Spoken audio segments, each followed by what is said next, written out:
Hai, buat kalian yang masih bingung dengan statistika, jangan khawatir karena kami Arena Statistik hadir untuk memberi solusi. Penasaran kan? Video selanjutnya akan membahas tentang statistika. Sebelum itu, jangan lupa untuk klik subscribe, like, share, and comment. Assalamualaikum warahmatullahi wabarakatuh. Selamat datang di Arena Statistik.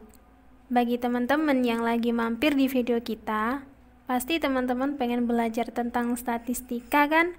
Yuk kita belajar bareng karena belajar statistika itu mudah dan menyenangkan. Oke, tanpa berlama-lama kita langsung mulai aja yuk pembelajarannya.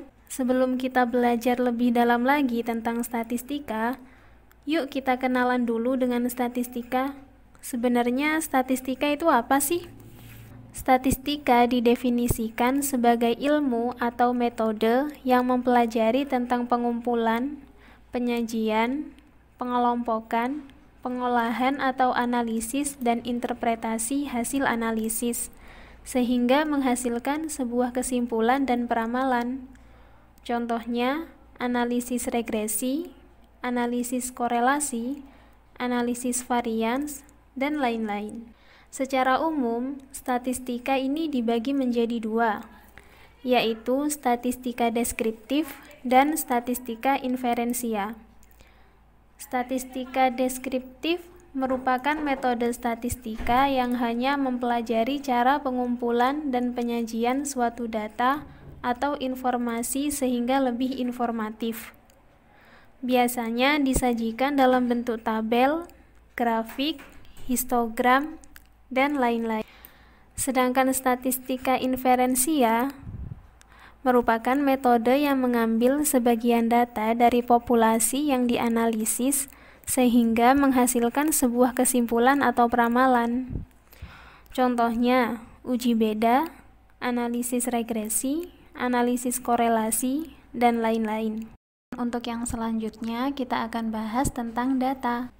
Data ialah kumpulan hasil pengukuran atau pengamatan yang berupa angka, besaran, fakta, ataupun pernyataan yang dapat memberikan suatu informasi. Data berdasarkan cara memperolehnya ada dua. Yang pertama ada data primer. Data primer adalah data yang diambil atau dikumpulkan oleh seorang peneliti yang digunakan untuk kepentingan penelitiannya sendiri. Contohnya, data kepuasan nasabah atau data harga komoditas yang diambil langsung oleh peneliti dengan menyebarkan angket atau kuesioner ataupun wawancara. Yang kedua, data sekunder. Data sekunder adalah data yang didapat tidak secara langsung dari objek penelitian, melainkan sudah dikumpulkan oleh pihak lain dengan berbagai cara atau metode, baik secara komersial maupun non-komersial. Contohnya, data APBN yang dapat diambil dari Departemen Keuangan, atau data kependudukan yang dapat diambil dari BPS.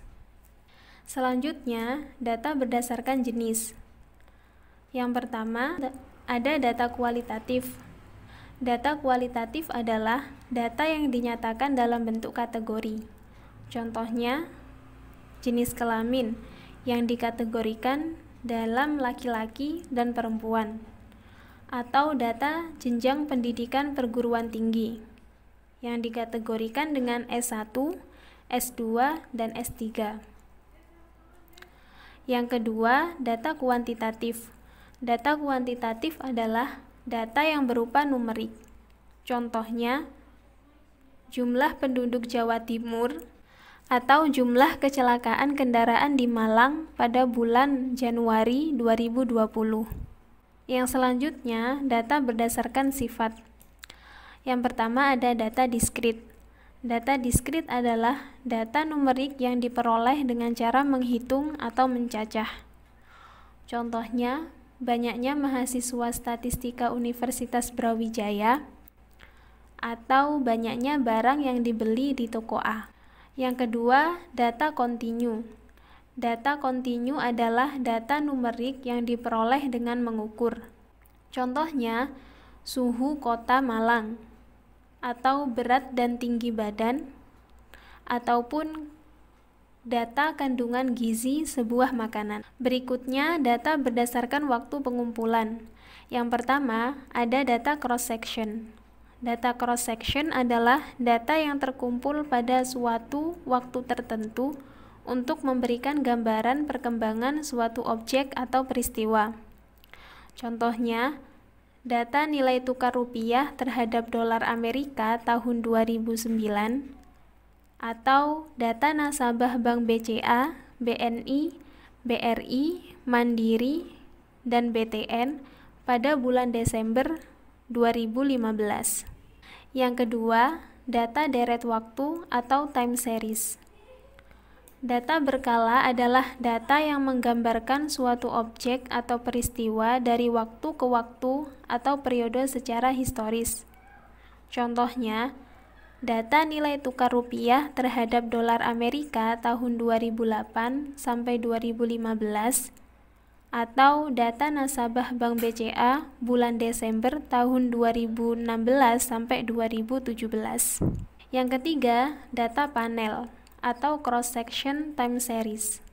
Data panel biasa disebut dengan data longitudinal, yaitu data yang menggambarkan beberapa objek atau peristiwa dari waktu ke waktu atau periode secara historis. Contohnya, data nasabah Bank BCA, BNI, BRI, Mandiri, BTN bulan Desember tahun 2005 sampai tahun 2012. Selanjutnya, data berdasarkan skala pengukuran. Skala pengukuran dalam penelitian digunakan untuk memberikan nilai pada satuan atribut yang diukur. Ada 4 tingkatan skala pengukuran, yaitu yang pertama, ada skala nominal. Skala nominal adalah skala yang hanya digunakan untuk memberikan kategori saja.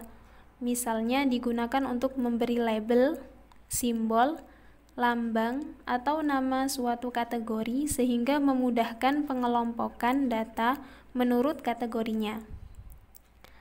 Skala nominal ini merupakan skala yang tingkatannya paling rendah pada suatu penelitian. Contohnya jenis kelamin yang dikategorikan dari laki-laki dan perempuan. Yang kedua, skala ordinal. Skala ordinal adalah skala pengukuran yang sudah dapat digunakan untuk menyatakan peringkat antar tingkatan, tetapi jarak atau interval antar tingkatan itu belum jelas. Skala ordinal memiliki tingkatan yang lebih tinggi dibandingkan skala nominal, karena tidak hanya menyatakan kategori saja, tetapi sudah dapat untuk menyatakan peringkat. Contohnya, tingkat pendidikan yang ada SD, SMP, dan SMA. Yang ketiga, skala interval. Skala interval adalah skala pengukuran yang dapat digunakan untuk menyatakan peringkat antar tingkatan dan jarak atau interval antar tingkatan sudah jelas, namun tidak memiliki nilai 0 yang mutlak. Skala interval memiliki tingkatan yang lebih tinggi dibandingkan dengan skala ordinal, karena tidak hanya menyatakan peringkat saja, akan tetapi jarak antar tingkatan sudah jelas. Contohnya, suhu. Pada suatu ruangan, suhunya 15 derajat Celcius. Sedangkan ruangan yang lainnya memiliki suhu 30 derajat Celcius. Hal ini dapat dikatakan bahwa selisih suhu antar satu ruangan dengan ruangan yang lain adalah 15 derajat Celcius.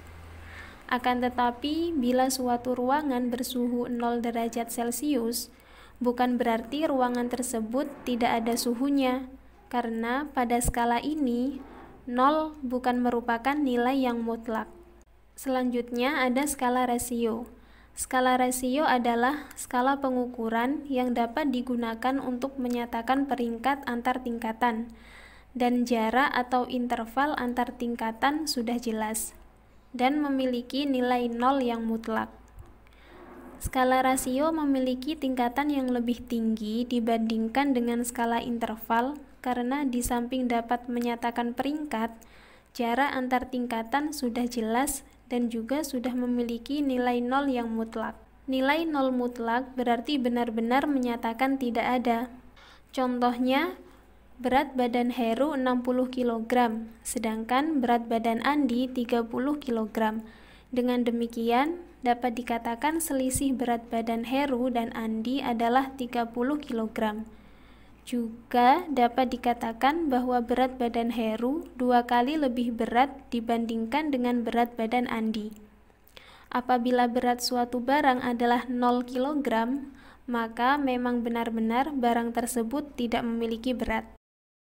Oke teman-teman, mungkin sampai di sini dulu pembelajaran kita. Buat teman-teman yang ingin belajar lebih mendalam tentang statistika, kami sarankan jangan hanya mengandalkan materi dari bangku sekolah atau kuliah saja. Lebih baik teman-teman inisiatif cari sumber belajar lainnya. Misalnya, bisa dari video pembelajaran seperti ini, atau bisa cari materi tentang statistika dari internet. Atau bisa juga mengikuti privat statistika untuk meningkatkan pemahaman tentang statistika. Nah, kebetulan nih di Arena Statistik menyediakan privat statistika. Nantinya, teman-teman bisa belajar tentang statistika mulai dari nol loh. Pastinya teman-teman akan lebih mudah mengerti karena akan langsung diajari oleh tutor yang profesional. Yuk segera bagi teman-teman yang ingin belajar statistika, bisa hubungi kontak Arena Statistik yang ada di description box ya. Sampai di sini dulu video kita kali ini. Saya dari Arena Statistik, sampai jumpa di video kita selanjutnya. Wassalamualaikum warahmatullahi wabarakatuh.